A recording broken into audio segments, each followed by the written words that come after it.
honored for your presence here. I thank you very much for several of you that come from very far, and I hope we'll have a very profitable, enjoyable event. I have some brief introduction on the previous workshops we organized here that had different functions in the past. But first I will like to ask the director of our institute, Professor Denise Carvalho, that will make her welcome to you. Good morning for you all. It's a great pleasure for our institution to have you here. It is the first time that we have a micropollutant international workshop in our institution. This is a kind of event that makes us very proud of the groups that work here on this subject, and I would like to thank you very much for coming here, and welcome. Have a nice day and a nice workshop during these 3 days here with us in Rio de Janeiro at the Biophysics Institute. Thank you. So, just briefly show you how was the development of those workshops. As most of you know, our laboratory, called Radioisotopes Laboratory, started working with areas with natural high radioactivity in the 50s. In the 70s, it started working with metals, heavy metals. And in the beginning of the 90s, it started to work with microorganic pollutants. In fact, it was in the end of the 80s we opened our mind to microorganic pollutants, and this was a direct relation, has a direct relation with European Union project in collaboration with Groningen University, Institute for Soil Fertility, or Institute for Bodenvruchtbaarheid, if I still remember the correct pronunciation. So this was our first project, started in '94, and we had the first chromatographs, liquid and gaseous chromatographs. So the first international workshop happened in '97, like finishing the 3 years project that established analysis of organochlorines and polyaromatic compounds here. So in this first international workshop, in fact, there was only 3 Dutch as international. Most of the others were from Brazil. Okay, the second one was in 2002, and that one was published in the Netherlands. And in this one, we had, in fact, much more international participation. There was Robert Rijzebroek from the DDT, 2 from Holland, of course, continuation of our project, and started to have more relation with South America, and stronger relation with Rondônia in Amazon. So we have from Argentina, from Chile and Guatemala, and we have again Professor Ricardo Barra Rios here again. Thank you for your coming. Okay, in 2006 there was 50 years of our radioisotopes laboratory. Then we have again people from South America mainly, and more people from other states of Brazil participating here, like Professor Jardim from Campinas, that's again here with us. Well, and this one is absolutely more international than any other. So we have participants from Holland again. So always here, giving the presence. Belgium, Spain, Germany, Italy, Swiss, and from South and Latin America, Chile, Uruguay, and Mexico, and Canada, first time Professor Frank Vanyan that is will make.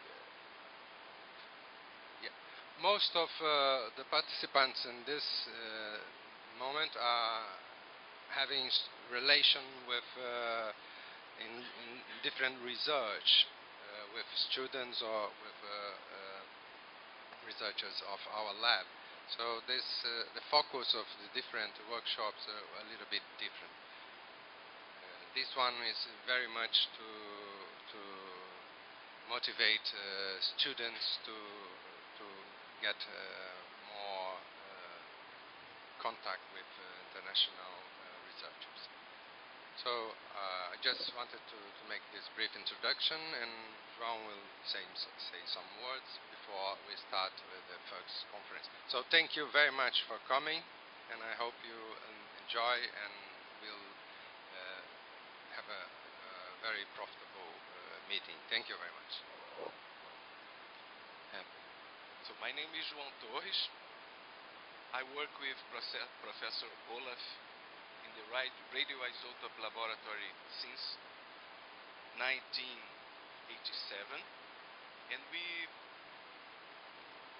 first worked together in these heavy metal problems in different rivers of the Rio de Janeiro state. During my PhD, I had the opportunity of working with Jan Yapin Ha, that is sitting in the back. So it's for the first time the radioisotope laboratory was able to do research on microorganic pollutants.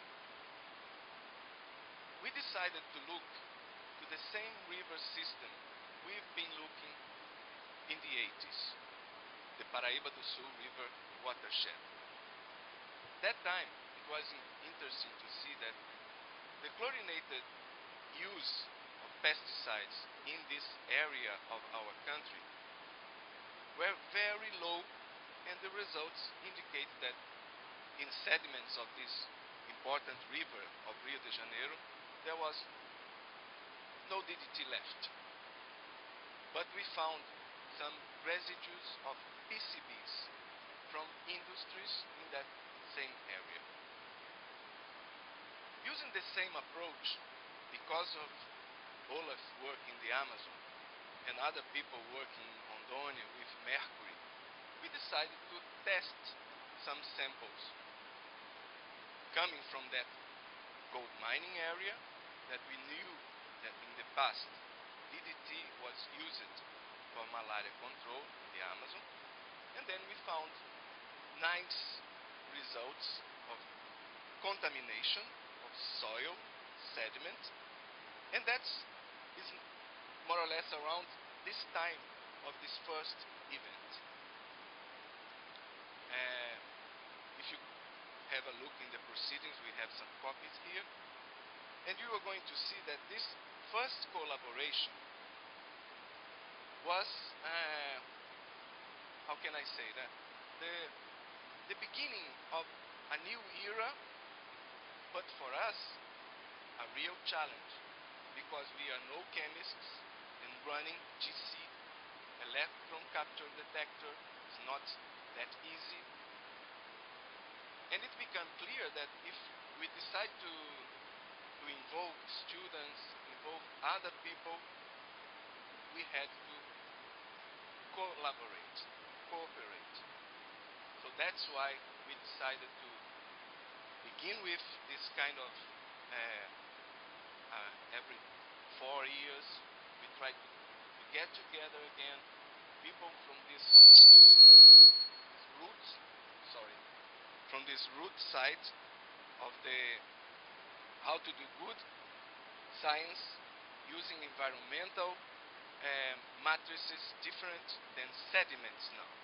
That's why we decided to move on with the research, now in collaboration with colleagues from Chile, from São Paulo, and to understand that if that compound in sediments, soils, probably they are coming to the rivers of the Amazon basin. So during the beginning of the 2000 and 2001, we focus our minds to the fate of DDT in the Amazon, looking again for soils, sediments, and fish. So for the first time, we are able to identify DDT compounds in fish that the whole population of the Amazon eat in a very regular basis.